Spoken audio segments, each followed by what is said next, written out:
You know, I love podcasting. I have since 2006, back when you had to use like a Dixie cup with string to make the thing work. And that's why I'm so excited that we recently moved Mysterious Goings On to Anchor FM to record our podcast. I gotta tell you, I don't regret it a bit. If you haven't heard about Anchor, it's the easiest way to make a podcast. Let me explain.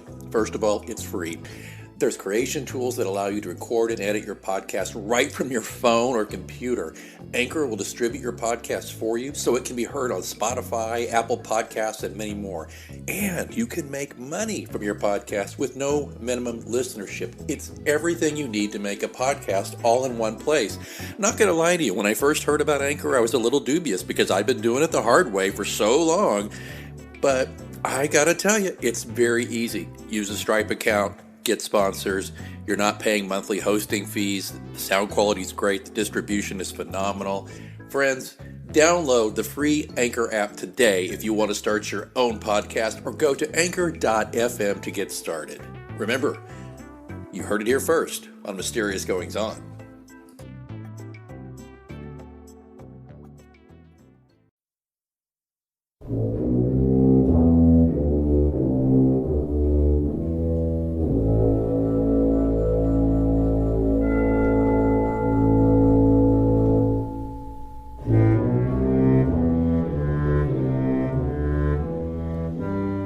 Welcome to Mysterious Goings On. I'm Alex Greenwood, aka J. Alexander Greenwood. That's my pen name.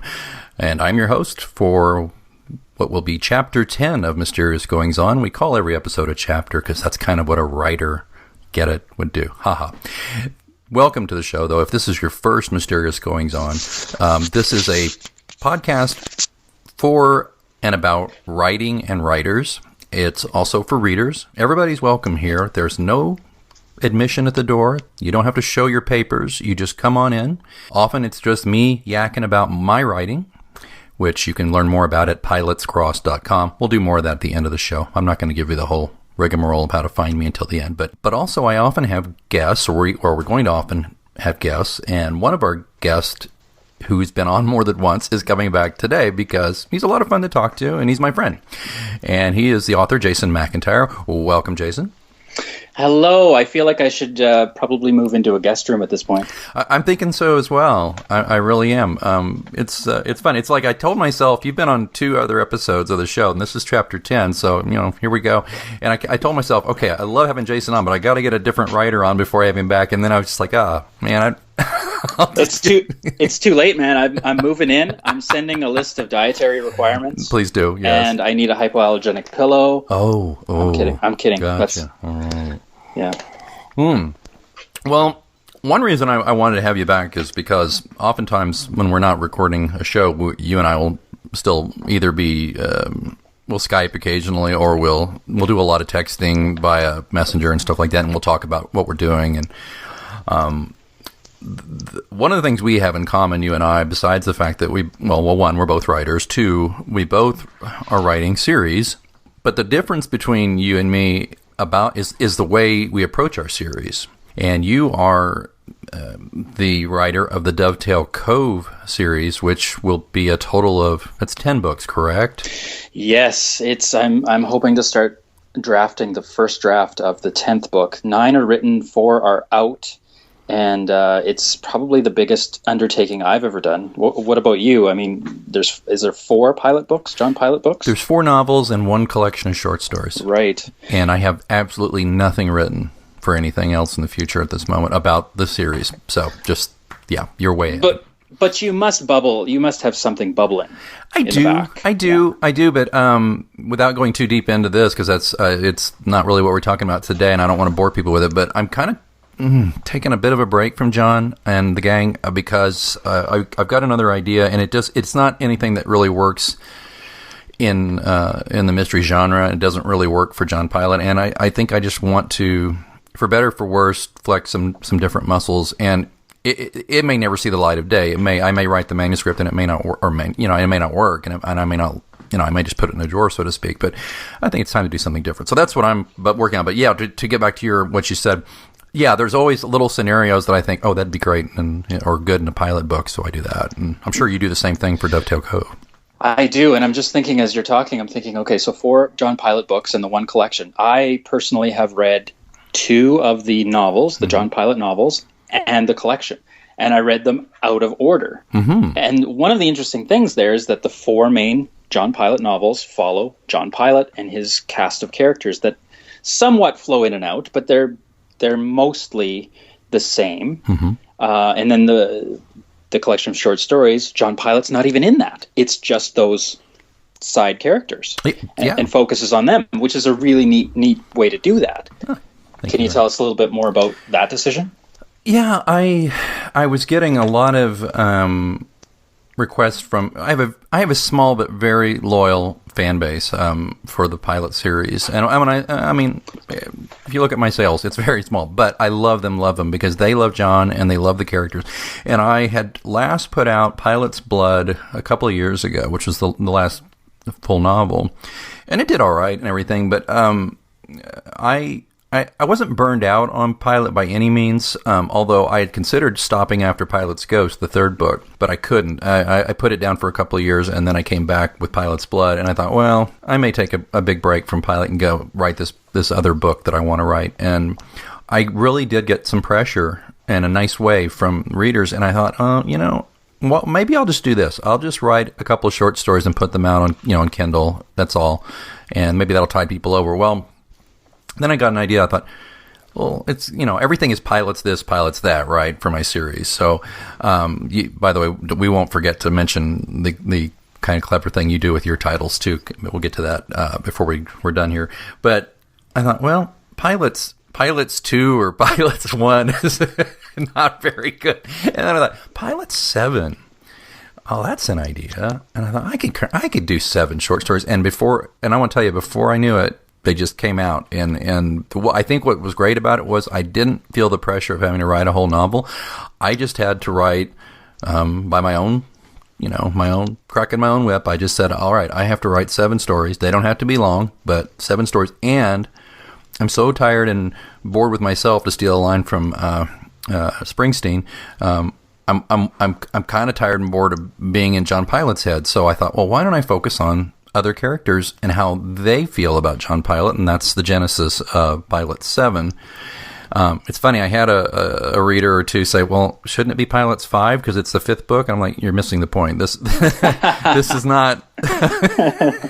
And like you said, I want people to understand, they're chronological, but it's not as if you can't pick up, like you picked up, like, what? The 2nd book first? I picked up the 2nd book, and the 2nd book first, and it was fine. I'd, 1 chapter in, and I knew who we were dealing with, where we were, what was happening, and I had enough of the bones to keep going.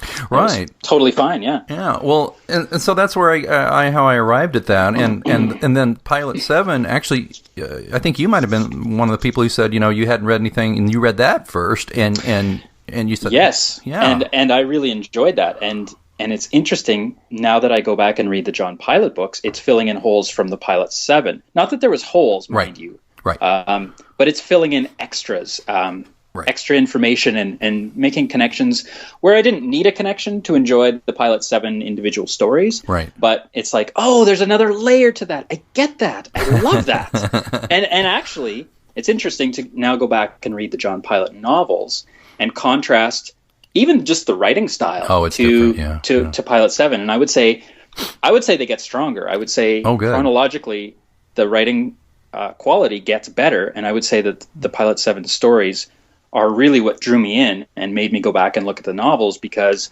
those stories are really, really tight and well written. And I think the joy that you just explained a few minutes ago in writing them, these short little pieces, and how they seem to just come to you as you were writing, and before I knew it, I had 7. I think you can read that in the words. I think you can feel that as you read it. Well, thank you, and it's good also to know that they don't get worse as they go on. But there's so many writers that do, though. Oh, and that's a fear I have. That's something we ought to talk about someday. Is that? But and we don't want to focus just on me here. I want to talk about your series, but just to kind of put a bow on this, I think just that unbridled, And I even wrote in the foreword, I think, to the book, this is a very self-indulgent project. It's what I told people, I basically wrote what I wanted to write. I did not put a lot of thought into, okay, will this piss somebody off, or will this be, and that's the way you're supposed to write anyway, Yes, sir, it is. Yeah. It is. And I think you and I had this conversation before I even started Pilot 7. You had said, oh, just be a little cautious. It's self-indulgent. And you used that word. And I said, okay, whatever. I'll take that with a grain of salt. And I read it. And I'm like, if this is self-indulgent, this is the way Alex needs to go, because this writing is really good. And it's probably in part it's because you're better and you've been doing it longer. In part, it's also because of exactly what you said. You didn't worry about ticking anybody off. You wrote what you wanted to write. And I think that comes across. I really, really do. Well, thank you. And that's one thing I've never ever thought about with you, is that you had any fear. You're a very fearless writer. I mean, what you did with Zed, which is part of the Dovetail Cove series, of course. And again, you've written all of them, and they're very keen, I think, to tell people there's no order here, because they jump around in time anyway. It's true. They do jump around in time. Primarily, it's the decade of the 1970s on a fictional island, which has not been named yet. But on this island, there's a town and the surrounding area, some farmland and some other areas that are important in the story, and it's called Dovetail Cove. And if you think about the term dovetail, I mean, what is a dovetail? Things that fit together. Right. So each of these stories fit together kind of like a dovetail, but you don't have to read them in any order. And I always get this from readers. I have such amazing readers. They'll get in touch with me and say, well, what's this new thing about? I understand it's a series. Which one should I start with? Start with whichever one looks interesting to you. Whichever one. There is no order.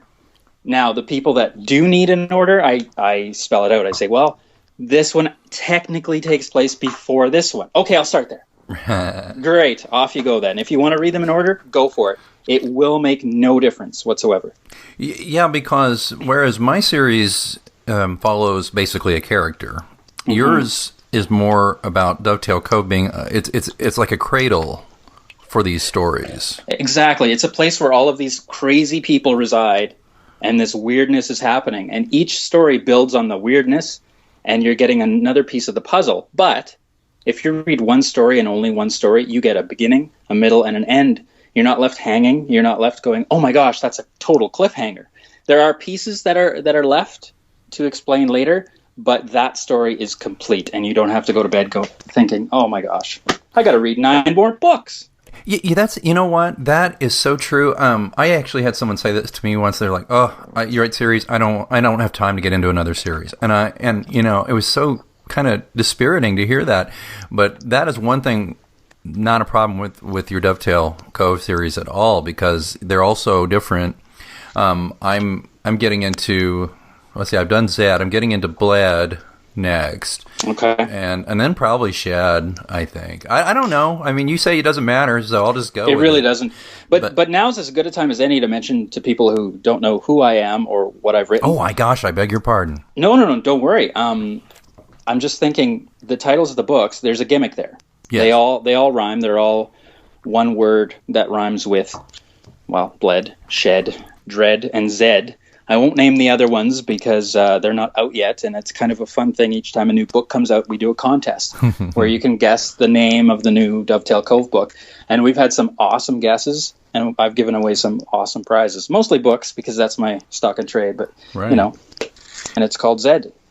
And it's fantastic. I really enjoyed it. Thank you. I really enjoyed it. It takes place in the mid 70s. Is it 79 or is it mid 70s? I'm trying. Zed is 1975. 75. Each of the books has a year associated with it, where most of the action takes place. So Zed takes place in 1975. Yeah, and there's all these little details from that time in there, and little things that. If you lived in that time, you'll catch immediately. But even if you just have a passing understanding of some of the, pop cultural touchstones of the era, they're sprinkled throughout, and it's really interesting. Now, also, there's something about this that you're doing with your series, besides the fact that it takes place in different times and that you can read it in any order, and that it's really based all these interesting characters who some characters will repeat apparently, but it's more about the place, as that's what defines, how the series goes. Where again, whereas mine's different in that it follows the guy around, But the genre really shifts. Now I'm mystery, thriller, suspense right in there, and I've got my mysteries. I tell people this all the time. My mysteries are not all that hard to solve. I think of them more as mysterious situations, but generally more thriller, suspense, kind of how's he going to get out of this one kind of thing, right?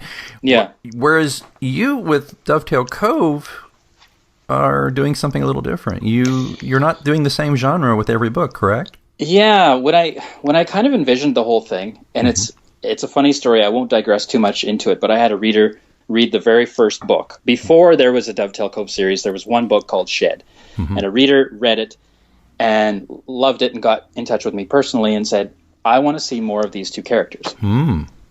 And I said, well, that's never going to happen because that story's done. And then lo and behold, the subconscious works away on things. Right. The next morning, I get up and I'm standing at the sink in the bathroom and I'm shaving. And I had this very, very strange experience where I lost time. And I came conscious, and I was still leaning on the edge of the bathroom vanity, staring in the mirror, but the whole thing was fogged up from the steam of the water in the sink. I don't know how many minutes I'd been standing there not aware of my surroundings. I literally went away. And when I came back, I had the entire thing, the entire view of Dovetail Cove figured out. Whoa. I know. And I knew how I could bring those characters back. So the first 9 books each have their own story and their own main characters and their own genre. And the 10th book is going to bring back reader favorites and my favorites and people that play into this big finale. Ah. And you're absolutely right. Shed was a kind of it's more of a classic horror story with I hope really intriguing, lovable characters. Bled came out next. It happens in 1972, and it has no paranormal or horror in it. It's a thriller, and it's more of a character-driven kind of study of this character and this awful situation she finds herself in. And then we have Zed, which you just finished reading, which is really more a coming-of-age tale about a young man turning from a boy into a man. And then the reverse of that happening with another character. And Dread is a murder mystery in reverse, which I'm looking forward to you reading that one to see if I butchered it or not. Well, I appreciate that. I'm excited because that's the thing too. There's something to be said for writing fictional comfort food for people. I like to think I do that because people have been very kind to me and said, I feel like I'm back with old friends whenever I read a new pilot. And isn't that great to hear that? Oh, it's the best because that's actually why I wrote the fourth book, Pilate's Blood, is because I missed my old friends. I wanted to hear their voices again, and the only way I can hear their voices is if I write them. And but I will say this: I did tweak the genre a little bit in the sense that, like, my first Pilate's Cross, the first book, was a straight-up mystery, but it was also, it kind of introduces our characters. A lot of expository stuff that if I were writing it today probably wouldn't necessarily be in there, but it's okay. It's okay. But the second book is kind of more of a fun-loving mystery and adventure than, sea adventure. It's funny, I had a consultant tell me, you shouldn't list this as a mystery, you should list it as a sea adventure. And as soon as I did, the sales on that thing went really a lot. Wow. Yeah. It's funny. That's something we'll have to talk about sometime, too. It's about how authors list on Amazon and the Kindle store, If you're in a crowded category, it's easier to get lost. But anyway, then the third book, Pilate's Ghost, was definitely a mystery thriller. But then with Blood, I thought, I want to kind of let the foot off the gas on the seriousness, and I mean it's going to be serious, but I wanted to pay a bit of an homage to my grandfather, my late grandfather, who wrote westerns, and I wanted to kind of just pay tribute to his genre, which he wrote for 50 years. But I also wanted to kind of pay homage to one of my favorite movies, which was Rio Bravo with John Wayne and Dean Martin. And it's just a great classic Western. And basically anybody who's seen that movie will recognize the last, third of the book. And I've had people tell me that, which is great. You know, I waited to see if people would catch on, and I'm like John Carpenter, the film director. He loves that movie, and if you've seen Assault on Precinct 13, which he did, that's his homage to that movie. But he even straight up dropped dialogue in and borrowed character names for that movie from Rio Bravo. And I straight up borrowed a couple of lines of dialogue from that movie just because, out of love. You know, it's nothing like plagiarism or anything. It's straight up homage. And I also, you know, in the beginning of the book starts back in the Western days in the late 1800s, talk about time travel. And I borrowed a couple of characters' names, at least, from my grandpa's most successful novel. That's fantastic. Thanks, Alex. That makes me want to read that next. I hope you will. Oh, wait. It's in line next. It is next in line, yeah. Yeah. That's great. Yeah, I had fun with that. Anyway, I don't want to give it all away, but there's a line in the third book that telegraphs, I guess subconsciously, that's what I wanted to do, because there's a line a character says to John Pilate about, you know, basically, you don't know it yet, but you're the sheriff now. And then, so that's all I'll say about that. So it's fun to think about that with our series. And like you said, I want to move on to other genres and other things and pay homage to past writers that have influenced me, and do different things. That's one of the great things about being a writer. And I don't think enough writers do it, to be honest. Like you mentioned, great movie directors. They play in genre all the time. Right. Nobody expects a movie director to put out the same genre for their entire career. Unless you're George Lucas. Or maybe Hitchcock or something, yeah, right? Yeah. But Steven Spielberg, look at him. He's one of the most successful directors in the history of movies. And he always does something different. He doesn't do the same thing twice in a row. Yeah, I mean, you got the guy who did Raiders of the Lost Ark, and then he does Schindler's List, and Jaws. Exactly. He's done horror, you know. So I kind of pattern, if anything, if there's a grand plan, I kind of pattern myself more off of a director in that way. I like that. That's a nice way to think about it. I don't ever want to be pigeonholed as a horror writer. In fact, I don't know that I've ever written a horror book, to be honest. But people think of me that way, and it's fine. I don't think of you as horror, but I will say I've had it in my head for a long time that you're very much a thriller and suspense guy for me, because everything, like, I think the first thing I ever read. Wait a minute. Wait, that was Shed. I have read Shed. What am I saying? That was a long time ago. I want to reread it now that I mean, that's like the first thing I think I read that, didn't I? That's bad. I have no idea. Well, yeah, you're going, Alex, I don't know what you read. Anyway, as well as I know you, I have never been inside your head. And I've read On the Gathering Storm. Right. That was a long time ago. There's generally like a thriller aspect to most things. There's a feeling that something's not quite right. Yeah. The world is a little off kilter. Yeah. And your book of short stories, which I recently read, oh goodness, I'm sorry, the name. There's two, Black Light of Day, and now I'm blanking on the other one. Nights Gone By. Nights Gone By. Thank you. Great title. I put those out a few years ago, so I'm. Yeah.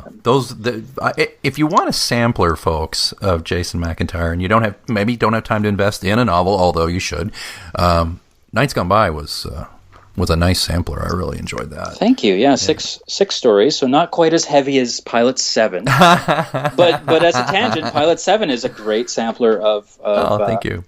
Alex Greenwood's work. Well, I think that too. I wanted to show people too, because if you look at Pilate 7, I mean, there's one of the stories that could easily be pigeonholed as kind of a quasi science fiction story. Mm-hmm. There's an adventure story. There's a little mini mystery stuff. But I have two favorites in that book of short stories I did, and one of them is really. I hate to say it in a way, but not a lot really happens. But you get deeper into a character that I just adore, and I love those character pieces, those more literary things, and that's one of the things I loved about that collection. Sorry, I didn't mean to. No, thank you. Stomp. Anytime if you're going to say that. No, it's just. But that's again back to the indulgence. It was like, I'll just tell you the story. The one I think that. Please. Doesn't, there's not a lot happening, but unless you know the backstory, but it gives you backstory, and it's a badge. And it's I like that story. Thank you. It kind of gives you the events that happen right before John Pilate arrives in Pilate's Cross. So again, it has really nothing to do with him, but it has to do with the town sheriff and the new president of the college and them butting heads. And you just get in the head of the sheriff, who's a very conflicted person, a very conflicted character. So I really enjoyed doing that one a lot. And then I think I had a lot of fun with one that's about the sidekick sea captain buddy of Pilate's, Tater's Malley, and it's called Boat Drinks, and it's kind of your straight up, but it was if without being too terribly self-serving, it was like an homage to Pilate's Key, which was my more successful book that people seem to really enjoy because it was back on the boat, it was back in Key West, it was back in that thing, and that was fun slipping on that particular pair of swim trunks one more time. And it's interesting what you said about Badge taking place right before Pilate's Cross. Right. I would probably say 5 out of the 7 stories in Pilate 7 could be the first chapter of a new novel starring those characters. Ah. And so Badge, taking place then, it really is exactly that. It's like an unread prologue to the first book in the John Pilate series. Huh. In a way. And I think there's probably 3 or 4 others in that collection that could probably be the takeoff to a new world. They could be. And that's kind of interesting to me. Well, thank you. I did one with the female heroine of the story that she had kind of a tragic past, and it was just a little glimpse of really how terribly sad and broken she was after she'd suffered a loss and she'd had a rough childhood, and so it was just this little slice. And I've been told by a lot of people who read it, they're like, it's my least favorite of the story, but it was important for me to kind of give her some dimension. I'll confess that it's not always easy for me to write women as well as I do men, and I feel like I'm very in touch with my feminine side to be corny about it, but I don't know that I completely always capture women. You do a really fine job with the women. You really do. I mean, I really believe those characters. Is that a particular tough thing for you to get into the head of a female? I don't know what it says about me, but I almost instinctively go there first. I recently came back from a trip to Mexico, just itching to write, mm-hmm. and something happened to me in Mexico that kind of became the basis of it turned into a novella. It's like a 30,000 word novella. Originally, it was going to be a short story. I naturally, instinctively changed the main character to be a woman, and I have no idea why that was, and I've been thinking about that as I've been sending that novella out to beta readers, and people are asking me, another story, I like it, but it's another woman. I've written some fairly provocative novellas. Bled is one with a female central character. Walkout, Mercy and the Cat has 2 female main characters. And what I try to do is I actually try to do exactly what you said, which is get inside their heads and make it seem like it's not written by a man. And I have gotten compliments on that. And I don't know why, but I keep going back to that world. Maybe because I love women so much, and mm-hmm. they're an enigma, and I'm trying to figure them out. I don't know, but it's something I want to do more of and constantly get better at it. Because hey, we're men; we can't totally understand it. So part of that process is understanding what we write about, or delving into something we've never fully understood. And writing for me is a way to try to understand things. So maybe that's why I keep going there. Do your female beta readers, did they ever say to you, they read something and say, I don't know if that rings completely true? Do you ever get that kind of response, or you? I don't get that from betas. Occasionally a reviewer will say, oh, you lost the train there. A woman would never do that. But then I'll go back to people that I know, either women in my life or female readers that I know, and I'll say, I got a comment about these earrings in this scene, that so-and-so wouldn't wear these earrings, or they're too gaudy for this character's style. What do you think? And generally, the people that I go to, now they could be blowing smoke, but they say, no, I would have flagged that for you. I think you nailed that particular thing. So, I don't know. Quite good at it, and it's a joy to read. Thank you, sir. Well, you bet. I think it would be fun for us to talk sometime about the beta reading process, about just kind of the funny stuff that oftentimes, our beta readers who we love. Yeah. But sometimes they just left field. Sometimes stuff just comes right at you and you're like, really? Out of the 9 things that I was concerned about with this book, you picked number 79 on a list that only went to 20. Like, I didn't know that would even be an issue for anybody, and you picked that out. Yeah, okay? It happened. That's exactly what. Which is part of the joy of the beta process. Yes. To be honest, is they can point out things that you never knew would be an issue. Well, sadly, we're going to have to wrap this up. My gosh, let's look at us. We just went on again, and we could do more. And you're definitely. I'm not even asking. You're coming back again, right? I hope. I would love to. Okay. Well, I'm living at your house now in the guest room, and you got me that new pillow. You got to earn your keep somehow. My goodness. I do. Yeah, exactly. So. I have to pay some rent. But I think it might be fun too to open it up a little bit here. So I'm gonna throw this out there.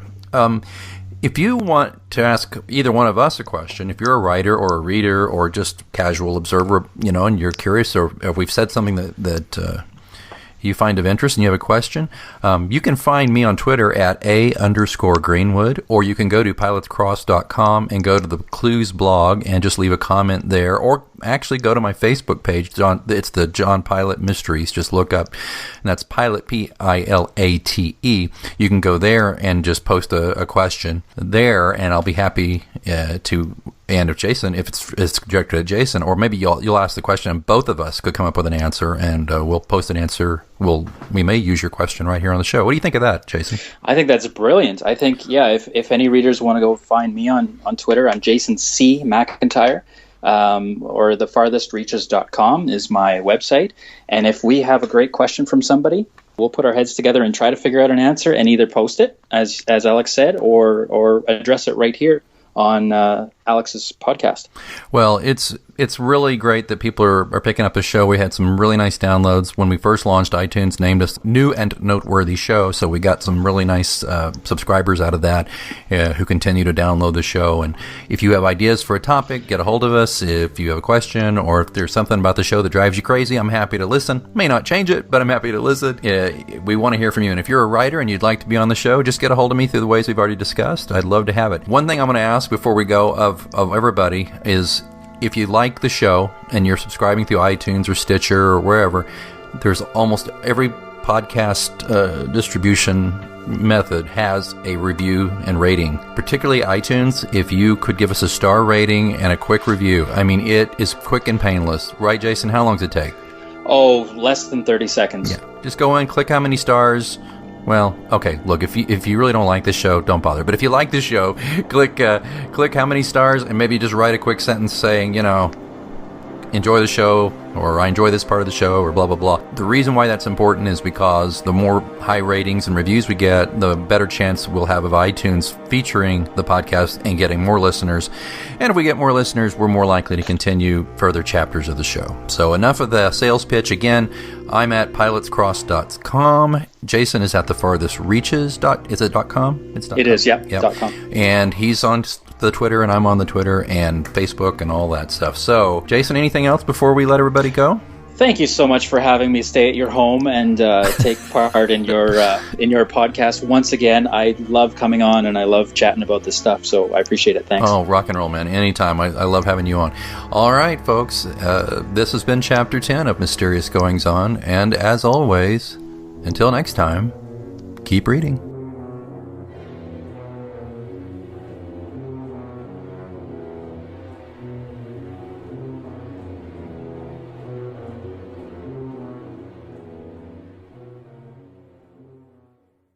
It's a great time to get a great deal on a new car when you get approved for an auto loan from PenFed.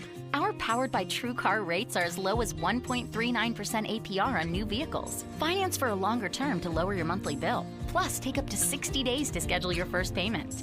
Join PenFed, and together we'll keep you moving forward. Anyone can apply. Visit penfed.org/auto or call 1-800-247-5626. To receive any advertised product, you must become a member of PenFed, insured by NCUA. Get a credit card that gives you what you need now. A low interest rate on everyday purchases and a place to transfer high interest rate balances.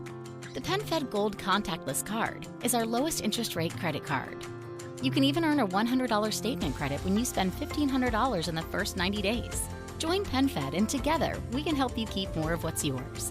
Visit PenFed.org/goldcard. To receive any advertised product, you must become a member of PenFed, insured by NCUA.